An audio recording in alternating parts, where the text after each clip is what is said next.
आप तो पग के मनुलंगे मदृष्टस्ते विरोधकम तत्वोपदेश कृत सार्वम शास्त्रम काफत घट्टनम। रत्नगण श्रावकाचार्य जी की नबी गाथा। कागज की चमक देखकर मत पढ़ो, ग्रंथकर्ता कौन है ये देख लेना चाहिए, और साथ साथ ग्रंथ की परीक्षा भी कर लेना चाहिए। ग्रंथ की परीक्षा कैसे होती है प्रभु? भगवत श्री धरसेन पुष्पदन भूतबली स्वामी, आचार्य भगवान गुणधर नंदी, आचार्य भगवान ऋषभाचार्य, कुंद कुंद पूज्यपाद जनसेन स्वामी, रविसेन स्वामी, उमा स्वामी आदि प्रमाणित पूर्वाचार्यों ने जो व्याख्यान किया है, ऐसे महान आचार्यों की वाणी से मिलान कर रही है अगर बात तो स्वीकार करना, और नहीं कर रही है तो द्वेष मत करना, मध्यस्थ होना। अब यहाँ पर एक गहरा सूत्र समझना पड़ेगा। ये तो पूर्वाचार्यों के सिद्धांत समझने की बात चल रही, जहां सुनने समझने को मिले उसको समझना, लेकिन कह रहे इससे विपरीत भी मिल जाए जिनवाणी के नाम से भी, तो आपसे ये नहीं कह रहे रोष परिणाम लाना, उग्र परिणाम दिखाना और जलाने की फेंकने की बात करना। ऐसा नहीं लिखा आचार्य श्री ने। क्या लिख दिया? ऐसा हो तब भी द्वेष मत करना, मध्यस्थ हो जाना। जान लेना कि मुझे इसका अध्ययन नहीं करना, ठीक है, अब इसका अर्थ नहीं होता फेंक दो भैया, फाड़ दो भैया, इसको नदी में बहा दो, जला दो इसको आग में, ये सब कर्म नहीं करना। जिन वचनों में आगम दिखाई ना दे उन्हें प्रवचन स्वीकार मत कर लेना। हम सब जितने श्रावक आए ये जनवाणी सुनने आए, वो खड़े होकर के पुनः जनवाणी की वंदना भी करने वाले हैं। हे वक्ता, कम से कम जनागम का एक सूत्र तो बोलो, क्योंकि मैं जनवाणी की वंदना करने खड़ा हूं। मुझे नहीं सुनना कि अमेरिका में क्या हुआ, रूस में क्या हुआ, नेहरू ने क्या बोला, अमुक ने क्या बोला, मुझे कोई लेना देना नहीं।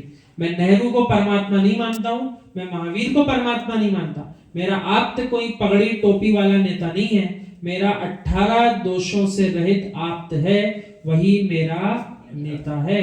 धोती दुपट्टा लंगोटी टोपी छाप मेरे नेता नहीं होते, लोटे वाले मेरे नेता, जो खुद दूसरों के द्वारे मांगने जा रहे हैं वो अपने नेता कैसे हो सकते हैं?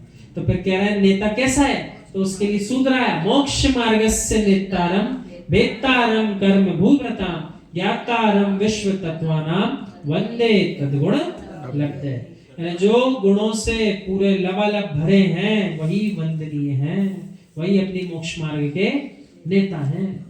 और जगत क्या कर रही? अभी बड़ा सुंदर प्रसंग हम पढ़ के आ रहे हैं कि पंचकल्याणक में गजरत महोत्सव हो तो जीव विचार करता है इतना द्रव्य खर्च क्यों कर रही है समाज। समाज के लोग विचार करते हैं अरे इतना द्रव्य क्यों लगा दिया, प्रभु का इतना बड़ा रथ क्यों निकाल दिया, जुलूस क्यों निकाल रहा है इतना बड़ा, महावीर जयंती आदि में। सो कह रहे जब कोई नेता तुम्हारे गली मोहल्ले में आए तब लाखों खर्च कर देते हो अपना नाम बनाने के लिए, तब दिखाई नहीं देता बोले इतना द्रव्य हम खर्च क्यों कर रहे हैं। वो बोले प्रभु का रथ, प्रभु का जुलूस मार्ग से निकल रहा हो तो उसमें द्रव्य बचाने की बात करते हो। सो वहां कह रहे ऐसे गजरथ से, इस प्रकार के रथों के निकलने से, जिन्हें प्रभु के रथों के निकलने से कितनी प्रभावना होती है। जो जीव कभी जिनाले नहीं आ पाता, उसकी योग्यता नहीं आने की, वो भी बाहर के बाहर खड़े होकर दर्शन कर रहा होता है, करता है कि नहीं करता। प्रभावना जन धर्म की होती है कि नहीं होती? दूसरे धर्म के लोग भी करते हैं, हाँ सब करते हैं दर्शन। तो जुलूस निकलना चाहिए कि नहीं निकलना चाहिए? तो जुलूस में अपन को निकलना चाहिए कि नहीं निकलना चाहिए? सिर्फ जुलूस ही निकलना चाहिए, अपन को भी निकलना चाहिए। और फिर दूसरा प्रश्न, वो आगे झंडा लेके चलना, तो किसको लेके चलाते हैं? हाँ बोले किराए का एक आदमी ले आओ, बोले वो झंडा लेके आगे चलेगा। किसको पकड़ाते हैं? झंडा। और झंडा किसको लेना चाहिए? जो अपने आप को धर्म का नेता मानता हो उसको तो झंडा लेके चलना चाहिए।